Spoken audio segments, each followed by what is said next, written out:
Congo, bloc C, dans le 2e arrondissement de la ville de Douala. Ici, tout est calme en cette matinée du jet du propre décrétée par les autorités locales.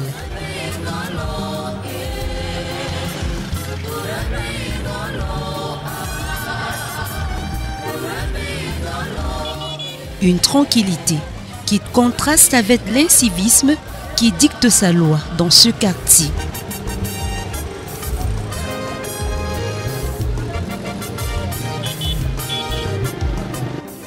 Les commerçants et les conducteurs des engins à 2 roues sont installés sur la voie publique. Voici dans la chaufferie traditionnelle de New Bell Congo Bloc C. Sa Majesté Jean-François Elomo, depuis 25 ans, a été installé ici comme chef de ce quartier. New Bell Congo se retrouve dans l'arrondissement de Douala 2e. Ici, il y a les limites. Le bloc C, New Bell Congo, voilà, commence du carrefour Anatole. Le drain est divisé en 2. L'autre côté, c'est Douala 1er. Le drain ici en bas. Après, vous descendez, ça arrive à Sagacité. Ça remonte vers le marché Congo. Là-bas, il y a une nuance entre Douala 1er et Douala 2e. Hein? Donc, vous allez rentrer, marqué là, comment on l'appelle? Croix rouge, en canet là-bas dedans. Vous sortez de l'autre côté de l'ancien cinéma Étoile, vous fermez au carrefour Anatole. New Bell Congo est divisé en 8 blocs. 8 blocs actuellement. Il y a le A, il y a le B, le C, I, J et K. Voilà. Bloc C commence du carrefour Anatole. Hein? Tu arrives station Total Anatole. Ce côté, pas l'autre côté. Vous arrivez au feu rouge ici. Vous refermez de l'autre côté. Toujours au côté droit. Ça, c'est le bloc C. Environ combien d'habitants? On peut compter maintenant 400 habitants. Et quels sont les groupes ethniques qu'on retrouve ici? 400 habitants, ce sont en majorité les Camerounais ou il y en a d'autres? Non, c'est cosmopolite. Il y a Maliens, il y a Guinéens, il y a même les Chinois, ils sont tous là-dedans. C'est cosmopolite. Ils vivent des petits commerces. Parce que la majorité de ceux qui ont les boutiques ici, les magasins n'habitent pas le bloc. Ils viennent seulement se débrouiller. Après, ils rentrent chez eux. Ce sont eux qui ont les magasins. Là où ils chargent, ils déchargent. Comme ici à côté, les colis là vont au nord, à l'extrême nord, au Tchad. Hein? Ici à côté de l'église, là, ils font le dépotage. C'est les colis qui viennent de la Chine. Dans ce quartier cosmopolite, les 400 habitants ici vivent essentiellement du commerce ou encore des petits commerces. Madame Zé, épouse Tchatat, est installée depuis 20 ans dans cette zone. Elle décline ici la particularité de New Bell Congo Bloc C. Ce qui fait la particularité à Congo Bloc C, c'est la solidarité, le vivre ensemble. Parce que nous sommes mélangés avec des étrangers, maliens, tchadiens, centrafricains, toutes les ethnies. En plus de tout ça aussi. On tous les Bafia, les Bamleke, les Ewondo, les Boulou, comme moi, mes maris en Bamleke. Donc nous formons une famille, une grande famille. C'est ça qui fait un peu notre force. Non, il n'y a non problème conflit, il n'y en a pas. Il n'y a pas de problème conflit. Il n'y a pas de conflit. On peut faire parfois de petits malentendus, mais après tout fonctionne. Quelle est la principale activité ici? Les petits commerces, les vendeurs d'oranges, des petites caisses. Des petites caisses. Ça veut dire que vous allez trouver sur des caisses, les oranges, les fruits, comme de l'autre côté de la route, comme derrière vous là. Les petites tables, vous allez trouver du pain, des haricots, les petites choses comme ça. C'est ça qu'on trouve plus ici. Nous vivons avec ce qu'il y a là, sur le terrain. Comme vous voyez, on a prévu, la communauté a prévu mettre les pavés ici et mettre les lumières. Mais ils ne peuvent pas faire tout d'un trait. Ils choisissent les rues là où ils doivent travailler. C'est comme ça. Il manque de l'eau. Mais ici, vous voyez que c'est un peu comme un quartier résidentiel. Hein? Chacun a l'eau chez lui. Une fois la nuit tombée, New Belle Congo Bloc C fait face au grand banditisme et au trafic de drogue. Et Sa Majesté Jean-François Elomo, qui veille sur la sécurité des biens et des hommes, semble maîtriser la situation. J'ai 4 gars avec qui je patrouille toutes les nuits, de 1h du matin à 6h du matin. Parce que c'est là où se situent beaucoup de choses. Vous savez que nous sommes au mois de décembre. Il y a beaucoup d'agressions. Hein? Et beaucoup de choses. Bon, il y a d'autres que je ne veux pas seulement vous en parler. C'est pas bien parce que ici s'est installé le marché de la drogue dans le bloc C. Parce qu'on les a chassés de quartier Makéa. Hein? On les chasse chaque nuit. Ils viennent se réfugier ici pour vendre la drogue. Chaque nuit, la police est dehors.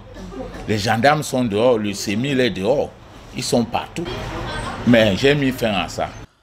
Autant de griefs qui poussent l'autorité traditionnelle à formuler des demandes auprès de la mission catholique installée dans ce quartier. Je voulais que l'église là aide beaucoup le bloc C.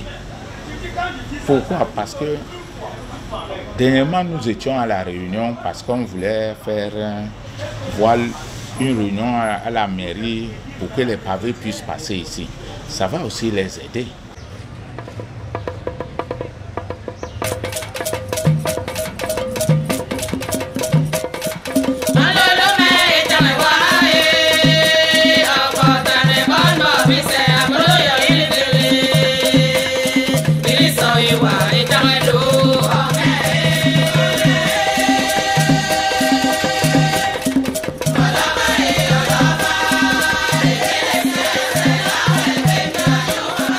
C'est dans ce quartier de New Belle Congo Bloc C que se trouve la paroisse Holy Trinity.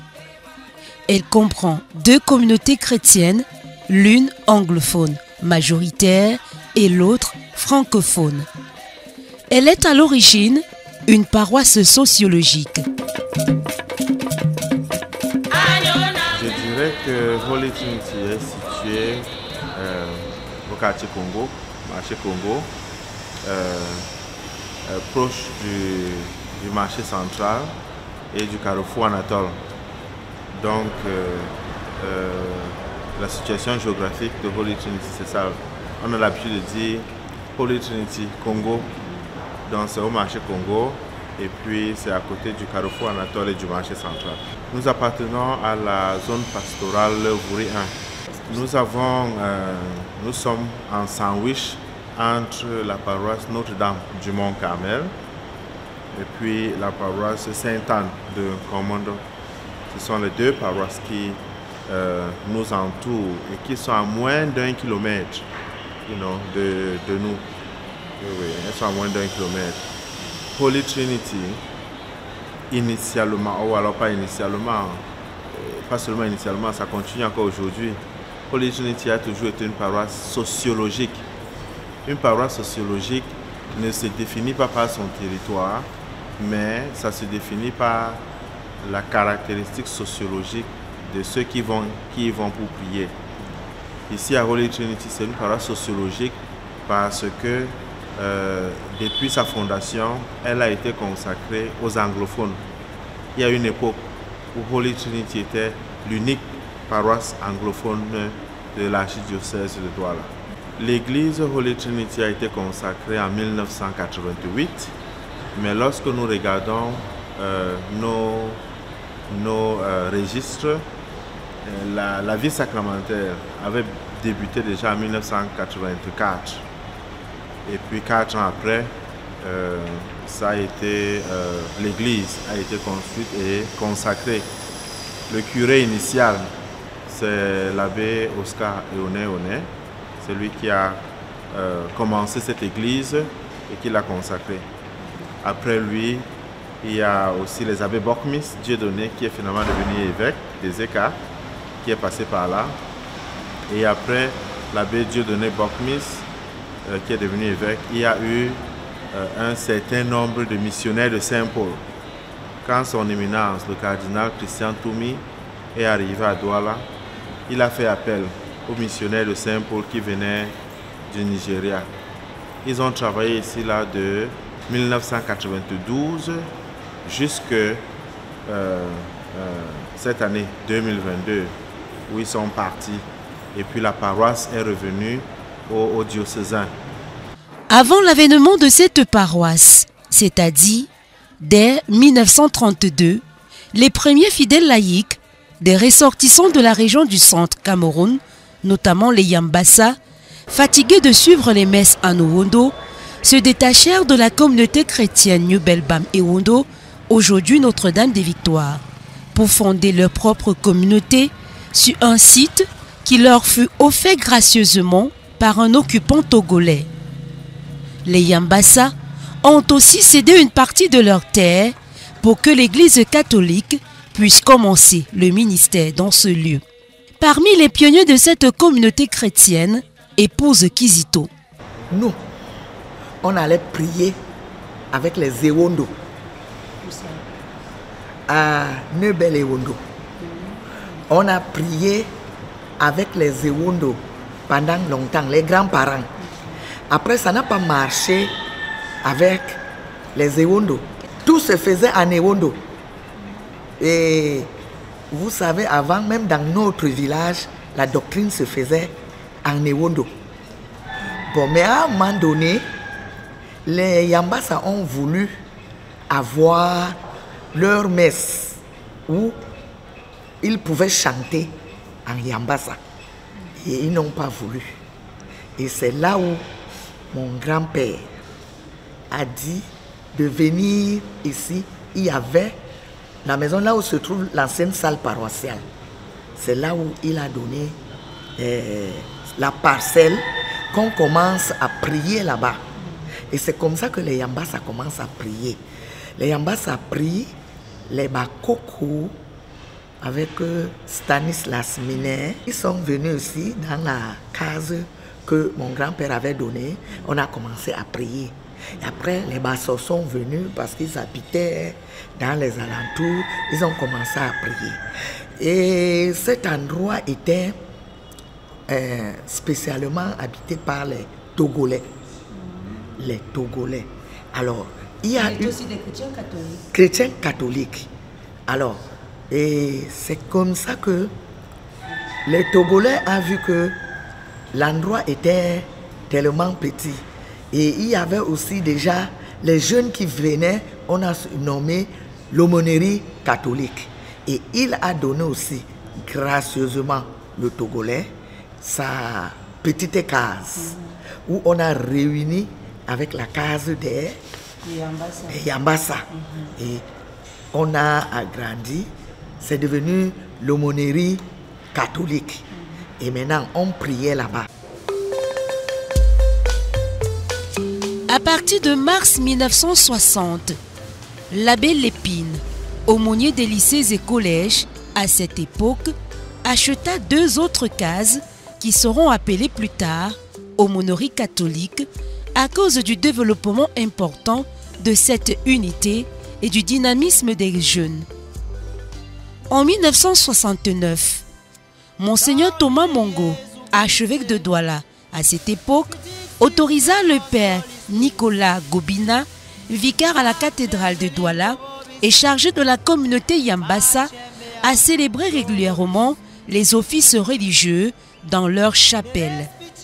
Cette case chapelle, bien que propriété des Yambassa, était ouverte à d'autres fidèles, notamment l'Impo, les Togolais et les Béninois. Je suis arrivée ici, c'était une petite paroisse là-bas, une petite chapelle. On faisait la messe là, c'était en planche. Et ici, il y avait le marché. C'est le marché, c'est comme Youpe maintenant. Les Douala venaient, faisaient le poisson, ils vendaient partout ici. Donc on vendait le poisson frais. Si tu voulais le poisson frais, c'est ce que tu venais acheter. Et vous faisiez la messe On faisait la messe là-bas. Je me suis mariée là-bas en 78. Et qui a donné ce lieu-là où on faisait la messe? Là, on fait la messe. Là, moi, j'ai trouvé la paroisse. La maman, ce qui peut bien dire. Parce que elle, moi, je suis venue, j'ai trouvé, on m'a montré. J'ai même le document que l'abbé Oscar Ewone a écrit en disant le monsieur qui avait donné, en mettant le nom du monsieur qui les avait donné le terrain. Les anglophones arrivent quand on fait cette paroisse. Comme le maire, Chambourg d'Abobé de Réalité, mais moi, vous donne le site. Oui, on construit cette paroisse. Les fonds venaient d'où, la construction de cette paroisse? Les mamans, on cotisait pour faire la porte là. Chaque femme donnait 50 000 par mois. Non, c'est-à-dire qu'on te demandait la contribution. L'abbé Oscar te demandait la contribution. Chaque femme, des mamans, on cotisait les 50 000 francs pour construire, pour donner pour la participation. Et comme c'était un abbé qui est très connu, il demandait partout. C'est comme ça qu'on a eu à construire cette paroisse. Et vous donnez quel nom quand vous la construisez? On a donné la paroisse Sainte Trinité. Et comment on a fait pour en avoir maintenant Holy Trinity? Comment ça s'est passé? Demande à la hiérarchie.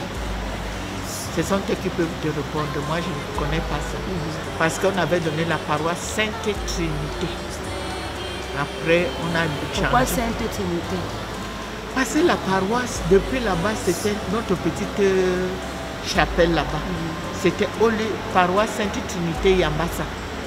C'est comme ça qu'on appelait ça, Sainte Trinité Yambassa. Mais vous aurez pu choisir un autre saint. Je veux savoir pourquoi vous avez pris la Sainte Trinité. C'était pour vous montrer quoi? Je ne peux pas, l'union. Je n'étais pas à au choix de c'est mon beau grand-père qui était là. Parce que mon grand-père, mon beau grand-père, il est de Makéa là où je reste, mais il a fait toute sa vie, la vie pastorale dans cette paroisse. Il pouvait aller à Congo, mais il a dit c'est ici. Parce qu'il était très fier de son village. Quand on parlait Yambassa, il était très content. Parce que quand on dit Yambassa, il était content. Donc, il a passé toute sa vie pastorale ici. En 1979, vinrent les chrétiens anglophones. Il fut accueilli par les Yambassa. Dans cette chapelle, il y avait la messe 2 dimanches par mois et elle était célébrée par les prêtres de la cathédrale et les pères jésuites du collège Lieberman. I have been here 35-40 years and inside here, this building was on Karabut and I'm one of the old parishioners. So when I support the parish to build this hall, they cannot pay. Then they only pay me by telling me to take boutique so that I would cut my money small. By then the economic parish council chairman is my personal friend, Chief Obogolo. He has gone final to Nigeria. He's from there. He's the one who convinced me to move money and support so that they can build the shop. So that's how we started. Pour subvenir aux besoins de la communauté grandissante, d'abord, une première kermesse fut organisée sous la présidence de M. Félix Agouma en 1978. Plus tard, les fidèles se mobilisèrent pour trouver des fonds nécessaires devant servir à la construction d'une église à ce lieu. Quand on voulait construire chez nous, j'étais encore un peu solide. On nous envoyait par groupe pour demander, faire les demandes à nos gens qui ont les moyens. On quittait, on partait à Yaoundé, m'a demandé l'argent pour la construction ici. Voilà. On a fait ça. Après, et on est venu. C'est lui qui avait commencé la construction ici. On a consacré l'église ici, le nom de Sainte Trinité. La plaque est là-bas, au fond. Si vous partez là-bas, vous allez voir. Mais il y a une autre plaque qui dit Holy Trinity. Oui. Pourquoi? Sainte Trinité. Mais après, quand on envoyait les curés, au moment du feu Bokmis, à son époque, quand il était ici, c'est là qu'on est venu trouver qu'on a déjà changé le nom de Holy Trinity. On a laissé faire. Parce que même dans la plaque qui est dedans, on a écrit celui qui était curé en ce moment-là, qui était le président du conseil paroissial, qui était le représentant de la communauté anglophone, francophone, première dame apostolique, parce qu'il y a aussi les dames apostoliques. Et c'est le nom de votre papa qui est le représentant de la communauté francophone. Francophone, là, en tant que premier président du conseil paroissial, M. Ombionio Charles. Eux tous, ils le savent.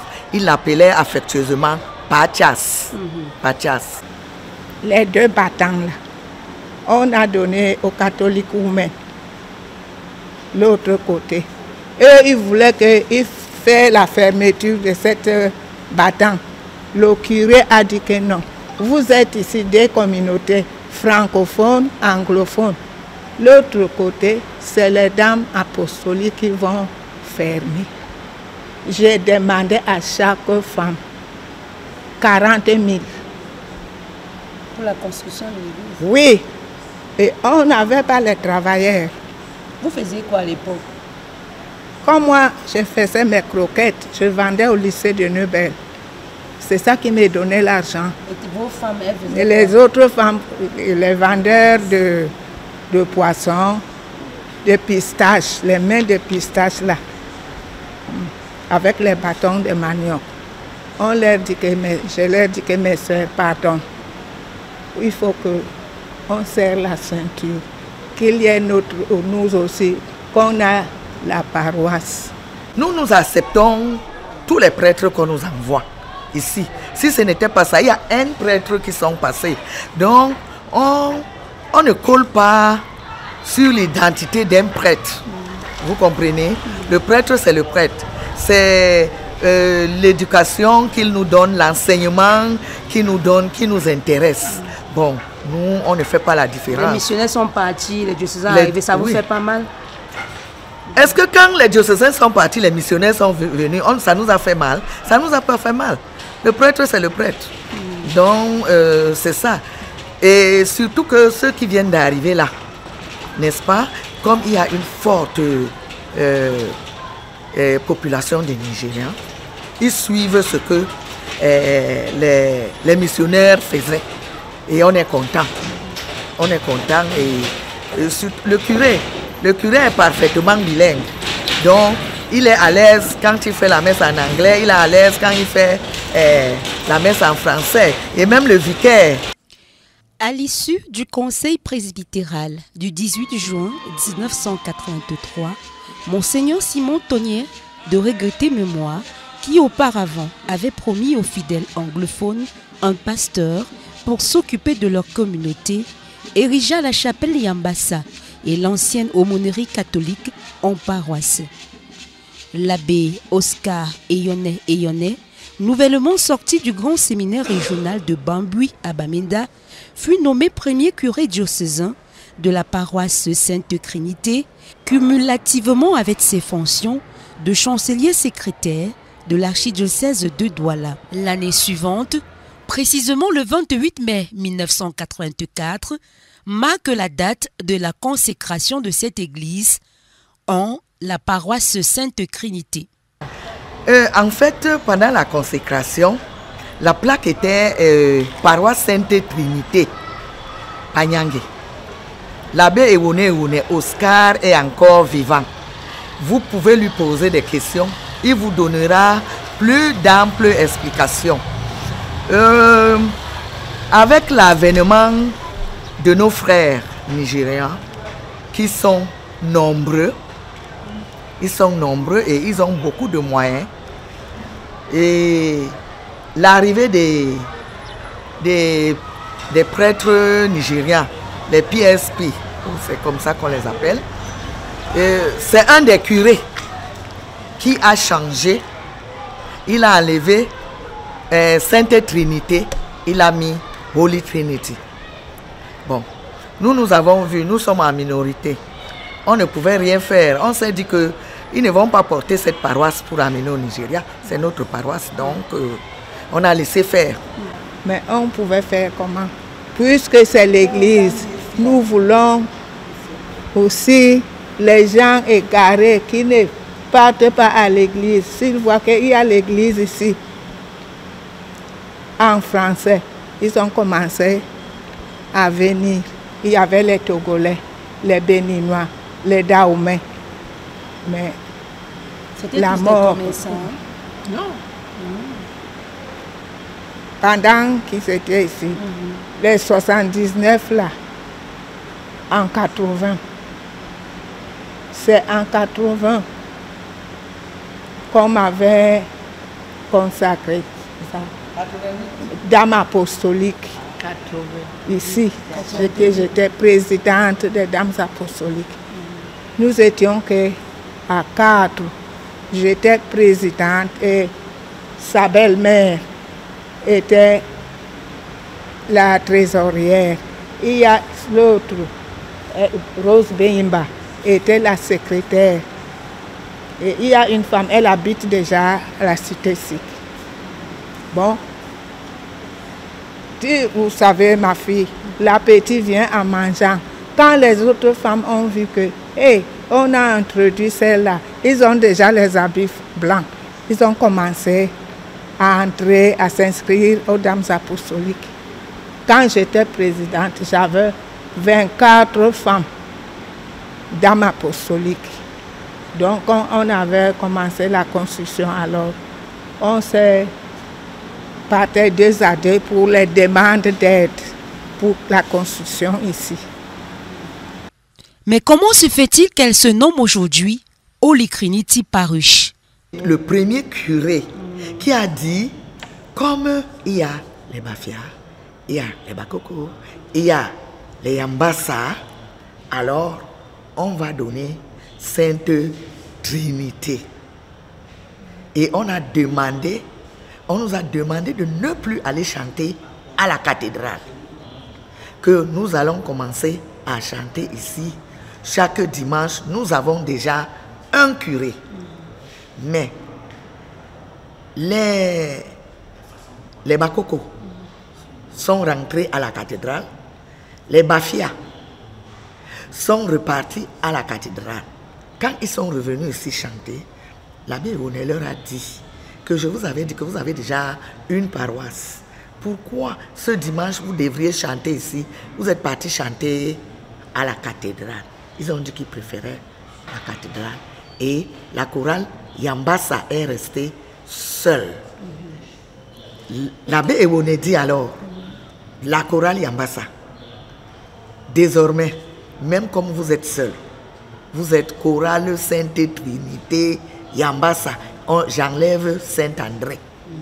Donc c'est comme ça qu'il a enlevé Saint-André, il a mis Sainte Trinité Yambassa. Sainte Trinité Yambassa par l'abbé Ewone. Bon, mais maintenant, quand la communauté grandissait, mon père étant M. Ombionyo Charles, l'employé de la régie Fercam dans le temps, M. Fampou David Dagobert étant son patron, déjà maire de Douala II, il est allé voir son patron, lui dire que nous voulons agrandir la paroisse, mais on n'a pas d'espace. Et ici, c'était le marché des vivres Congo. On vendait le poisson, la nourriture. Et c'est comme ça. Même comme... quand ils sont allés voir le maire de l'époque, oui, pour agrandir la paroisse, c'est comme ça qu'on a augmenté cet espace. Oui, ça c'était le marché déjà offert avec les Yambassa. Oui, et c'est là où le maire de Douala II, M. Fampou Dagobert, protestant de son état, a donné gracieusement cet endroit qui était le marché à l'église catholique, Sainte Trinité de Yambassa de Douala. Et c'est comme ça qu'on a agrandi ici. Bon, mais pour qu'on puisse agrandir, on a souffert, on a saigné, nous les francophones. Parce qu'on n'avait pas de moyens. Les Nigérians, les hommes d'affaires, amenaient des grosses sommes. Nos parents, moi j'ai vu mon père souffrir, qui donnait 40 000 tous les mois pour la construction de cette paroisse. Mais il n'en avait pas assez. Donc, il s'abstenait. Même à la maison, on lui posait la question de savoir, mais papa, tu peux donner l'argent à l'église et nous. S'il a déjà payé l'école, c'est bon, hein? Le reste, la maman va se débrouiller. Et c'est comme ça que les Nigérians ont damé le pion, je peux le dire, aux francophones parce qu'ils misaient beaucoup, beaucoup. Et à l'avènement de la paroisse, c'est là où la chorale, les Mandés, qui est encore là, jusqu'à présent, Saint-Pierre et Paul est venu rejoindre les Yambassa.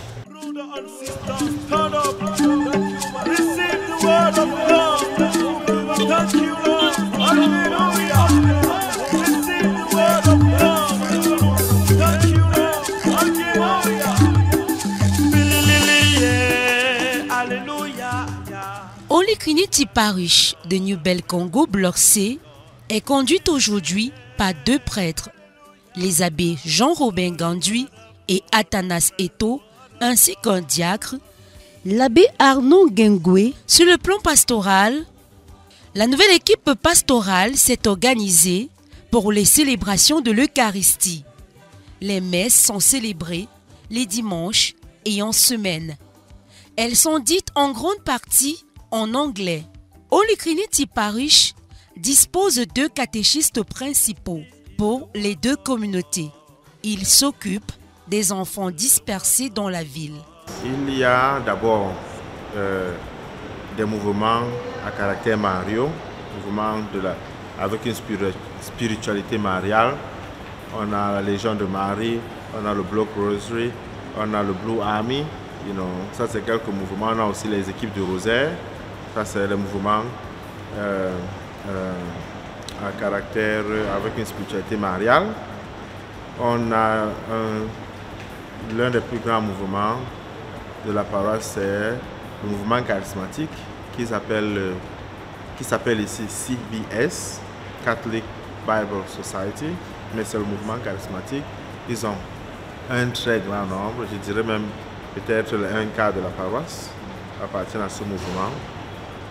Ensuite, nous avons des mouvements classiques comme les Saint-Jude, comme la Miséricorde divine, comme le Précieux Sang, comme nous avons les chorales, nous avons les mouvements jeunes, nous avons ce qu'ils appellent le mouvement des jeunes garçons.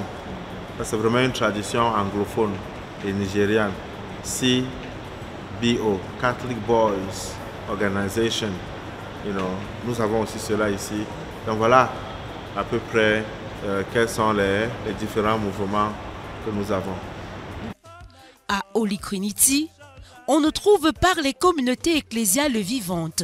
La pastorale repose essentiellement sur les mouvements d'action catholique avec une spiritualité mariale, le groupe Les Jeunes Garçons, entre autres, comme atteste ici le curé, l'abbé Jean-Robin Gandui. Accompagner la jeunesse paroissiale, à la guider, à l'orienter dans le sens de l'évangélisation, dans le sens de la connaissance de l'Église et de la parole de Dieu. Aussi l'accompagner dans les difficultés qu'elle rencontre, peu importe le type ou alors le genre. Je réponds à leur sollicitation avec la force et les moyens que Dieu nous communique. Et dans cette tâche-là, comment vous avez organisé votre pastoral auprès de la jeunesse?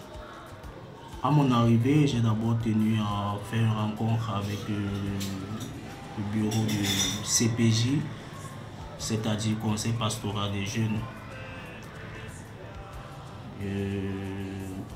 pour avoir un peu une idée de la jeunesse et comprendre, puisque nouvellement affecté, comprendre le fonctionnement. Je suis nouveau, il y a un travail qui a été fait au préalable, autrefois. Donc, passer en revue ce qui a été fait autrefois et voir comment ensemble nous pouvons continuer.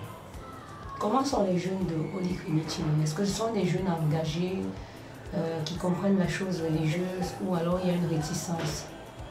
Les jeunes de Holy Trinity sont dynamiques et ils sont nombreux, disons. Ce qui m'a frappé, c'est que j'ai affaire à une jeunesse nombreuse, une jeunesse dynamique qui aime bien s'engager dans la chose ecclésiale. Okay.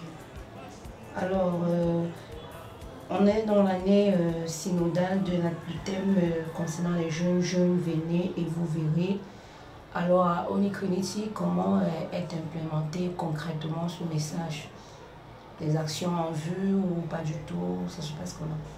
Déjà, par rapport au thème de cette année, jeunes, venez et vous verrez, Jean chapitre 1er, verset 39. Au niveau de la zone, vous savez, il y a une collaboration entre la jeunesse paroissiale et la jeunesse zonale. Il y a un travail qui a été fait déjà au niveau de la zone qui consistait à travailler sur le thème de l'écoute, c'est-à-dire l'église qui se penche vers le jeune. Est-ce que le jeune écoute l'église? C'est un sous-thème de ce travail relatif au thème de cette année. Alors, au niveau du CPJ, nous avons lancé ce travail. On a essayé d'interroger les jeunes pour savoir quelle est la relation qu'ils ont avec l'Église. Les chrétiens d'expression française, bien que minoritaires, ne se sont pas éloignés de leur paroisse d'origine. Sur le plan pastoral, les langues qui sont utilisées ici, c'est beaucoup plus l'anglais, c'est vrai, mais pour les célébrations. Mais il faut dire que la petite communauté francophone qui était à l'origine de cette paroisse demeure encore. Elle est toujours présente. Donc, il y a aussi les célébrations qui se passent en français. Le dimanche, nous avons 3 messes. La première à 6 h en anglais, la deuxième à 7 h 30 en langue française et la troisième à 9 h en anglais. En semaine, le mardi et les jeudis, nous célébrons en français. Le reste des jours, les célébrations se font en anglais. Dans cette communauté paroissiale, la foi occupe une place de choix dans la vie des chrétiens. Ils prennent part massivement aux activités pastorales organisées par le clergé. De même, ces fidèles laïcs sollicitent fréquemment le pasteur pour des problèmes d'ordre spirituel. Je dirais qu'ils sont très engagés, ils prennent leur foi très au sérieux. C'est pas du tout repos ici. Ils sont tout le temps en train de demander la présence de leurs prêtres pour les accompagner. C'est très fréquent de les voir se balader avec leur Bible, venir à la messe avec leur Bible. Ils sont volontaires. Quand nous organisons des sessions de prière, de formation, ils sont présents et très volontaires, vraiment. Je pense que la foi occupe une partie importante de leur vie. Holy Trinity Parish a aussi une école primaire catholique anglophone fondée en 1977. Ici, pour exercer le ministère des malades, le curé doit visiter les malades grabataires dans les domiciles et les hôpitaux environnants de la paroisse. La pastorale des malades ici se fait d'abord par la visite des malades en famille.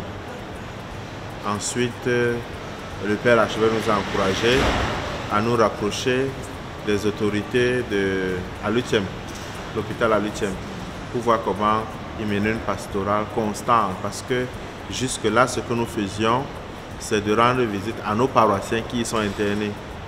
Mais nous sommes en train de voir comment rencontrer les autorités pour organiser cette pastorale. La pastorale des malades aussi, c'est... nous sommes en train de penser, mon prédécesseur avait un très grand ministère de malades ici.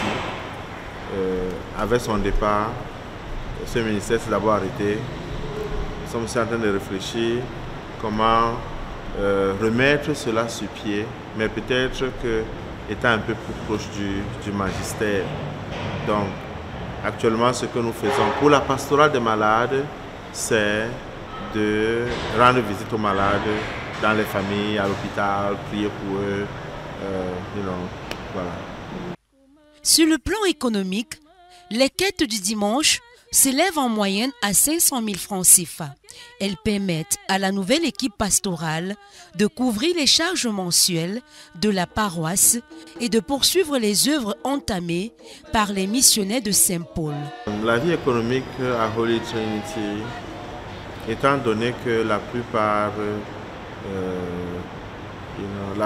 des... D'abord peut-être les charges fixes. Les charges fixes, Dieu merci, nos chrétiens sont généreux et on arrive à payer les charges fixes sans problème. La paroisse a quelques projets de construction. L'une des choses que les 30 années de ministère des missionnaires de Saint-Paul aura laissé à la paroisse en termes de structure, c'est le Holy Trinity Complex Hall qui est juste de l'autre côté de la route. Nous sommes en train de poursuivre cette belle œuvre qui a été réalisée par les missionnaires de Saint-Paul. Il faut dire que cette église et le presbytère ont été réalisés par les diocésains, l'abbé Oscar. Mais le hall a été réalisé pendant le règne des missionnaires de Saint-Paul. Alors le dimanche, vos quêtes avoisinent à combien? Le dimanche, la moyenne chez nous, c'est 500 000 francs. Sous l'initiative du feu cardinal Christian Toumi, archevêque de Douala à une époque, Holy Trinity Parish a été dirigé par les missionnaires de Saint-Paul de 1992 à 2022. Le cardinal Toumi a voulu confier la paroisse aux missionnaires de Saint-Paul parce que, comme je vous ai dit, Holy Trinity a toujours été une paroisse sociologique, une paroisse consacrée aux chrétiens d'expression anglaise, aux anglophones.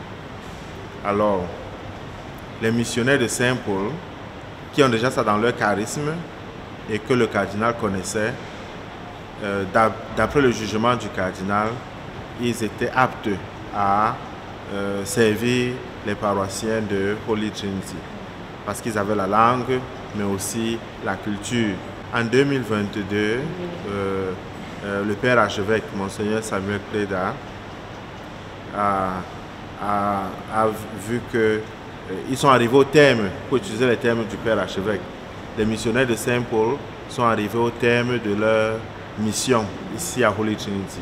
Mais, il faut le dire, ils continuent à s'occuper de la paroisse de Saint Joseph Parish de Bonabéry. Oui, ce sont toujours c'est la même congrégation. Donc leur mission ici à Holy Trinity s'est terminée, mais voilà, elle se poursuit à Saint Joseph Bonadale. La mission des missionnaires de Saint-Paul, arrivée à son terme, la transition n'a pas du tout été aisée pour le nouveau curé diocésain, l'abbé Jean-Robin Ganduy. J'ai eu quelques soucis personnels au moment de la transition, quand il a été clair que la mission des missionnaires de Saint-Paul était parvenue à sa fin. Alors j'avais des appréhensions parce que bon, chaque fois qu'il y a un changement, il y a ceux qui sont contents pour le changement, il y a ceux qui ne sont pas contents pour le changement, et puis il y a ceux qui sont indifférents. Alors le mois d'août 2022 a été un peu difficile Parce que c'est en cette période-là que c'était clair que la mission des missionnaires de Saint-Paul était terminée. Ça a été un peu difficile, mais voilà, les choses se sont stabilisées. Je ne prends pas ça en termes personnels, mais je comprends que le principe, je lis la situation suivant le principe qui veut que chaque fois qu'il y a un changement, il y a toujours au moins 3 réactions.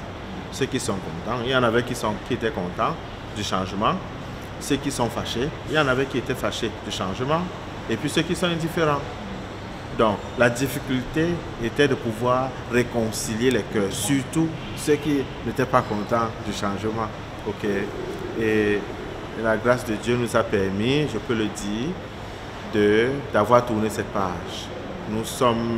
Il y a un peu plus d'harmonie, un peu plus de sérénité, un peu plus de stabilité dans la vie de la paroisse aujourd'hui. Everything we are doing in good faith. It's a lovely parish. And but majority of the parishioners are the Nigerians, and all the priests who have come and work here, they are too good with us, and we are too good with them. That is it. Even you can see a very mighty building. We set out the other side now. Yes, yes. That building is a remark of the good progress the parish is achieving. L'abbé Arnaud Guengoué est aumônier des jeunes à Holy-Trinity Parish. Affecté ici, il y a quelques mois comme diacre, il ne ménage aucun effort pour répondre aux sollicitations de la jeunesse paroissiale, l'aider à s'engager totalement à la suite du Christ. Jeunes, venez, vous verrez. Il s'agit en fait, de créer cette intimité avec Jésus-Christ, de faire l'expérience de Dieu, de faire l'expérience de notre Seigneur et Sauveur Jésus-Christ, de le connaître. Ici donc, en tant qu'aumônier paroissial de la jeunesse, je m'active avec les moyens que le Seigneur me donne. Je m'active justement à ce que les jeunes qui sont engagés dans des mouvements paroissiaux puissent déjà vivre la discipline de ce mouvement. Parce qu'un mouvement ecclésial, un mouvement d'action catholique nous conduit justement vers le Christ, nous conduit à cette connaissance, à cette rencontre avec notre Seigneur et Sauveur Jésus-Christ. Dans cette communauté paroissiale, les jeunes sont très dynamiques. We are trying our possible means to meet up because youth nowadays, we can't force them, but with God, you know that everything will be possible. On the side of for them to meet up with whatever they call to carry the youth along. We need by the special grace of God for we to take the youth along, because we have some youth who are not dependable, which means they are under their masters. Le futur de l'Église dépend de la jeunesse, donc d'être plus aux côtés des jeunes, de pouvoir mieux comprendre quels sont les problèmes, essayer d'aller en fond, parce que ça sera difficile peut-être pour nous jeunes d'aller vers les jeunes et vraiment savoir quel est le fond du problème, qu'est-ce qui leur empêche de vraiment s'épanouir, de vraiment se donner à l'Église. Par contre, pour ce que je sache, ici on a cette crainte vraiment du clergé, de respect, donc à leur approche ils vont pouvoir mieux se dévoiler que face à un responsable des jeunes. Il y a peu, le pasteur propre de l'archidiocèse de Douala a décidé de convoquer un synode diocésain sur la pastorale de la jeunesse avec pour thème « Jeunes, venez et vous verrez », inspiré du livre de Jean au chapitre 1er, verset 39. L'abbé Arnaud s'active pour que les jeunes puissent s'approprier déjà ce message. L'une des difficultés majeures que nous rencontrons ici, c'est la disponibilité des jeunes. les jeunes ne sont pas disponibles en plein temps parce que justement, ils doivent chercher le pain quotidien, ils doivent chercher de quoi vivre. Ils sont là quand vraiment ils ont déjà vaqué à leurs occupations ou que c'est de l'église, et à la fin maintenant ils peuvent se soucier ou alors ils peuvent avoir un regard sur la chose ecclésiale. Mais face à cela, je leur ai dit, vous savez, au cœur de vos occupations, il faut toujours chercher et trouver le temps pour Jésus. Ne mettez pas Jésus au dernier plan de votre vie. Ne faites pas tout et après vous vous souciez de Jésus. Non, Jésus doit être au cœur, Jésus doit être au centre. Justement, donc j'invite la jeunesse tous les jours à prendre au sérieux notre Seigneur et Sauveur Jésus-Christ.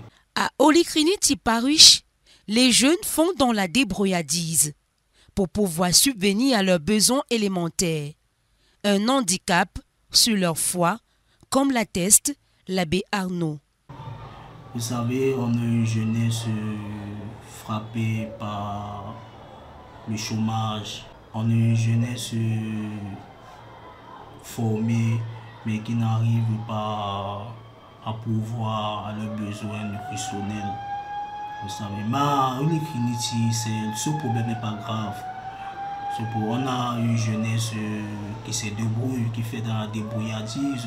Il faut comprendre que notre paroisse est en plus grande partie la communauté nigériane. D'autres jeunes sont ce qu'on appelle les boys, les servants.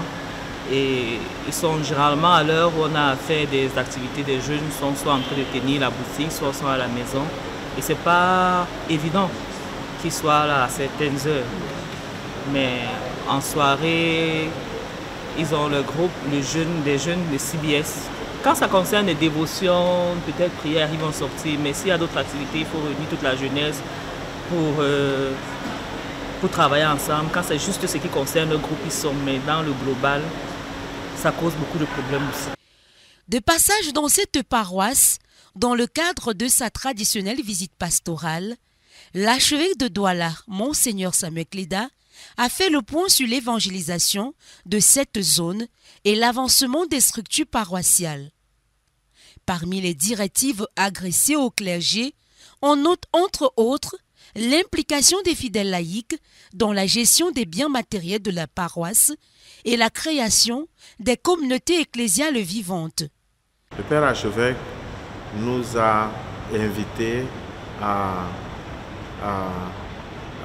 plus d'ouverture, à impliquer davantage les chrétiens dans la gestion des biens matériels de la paroisse. Il nous a invités à penser, à étudier la possibilité, la faisabilité de créer une CV, des CV. Il tient vraiment. Il nous encourage à voir comment c'est possible. Il nous a encouragé à développer une pastorale des malades en collaboration avec l'hôpital à l'UTM.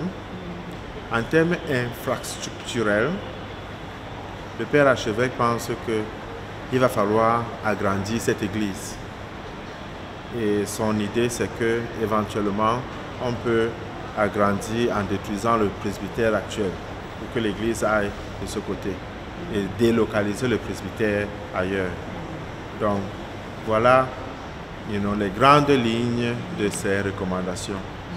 Le curé rassure ses fidèles de leur présence permanente pour mieux les servir et renforcer les liens de fraternité entamés par les missionnaires de Saint-Paul.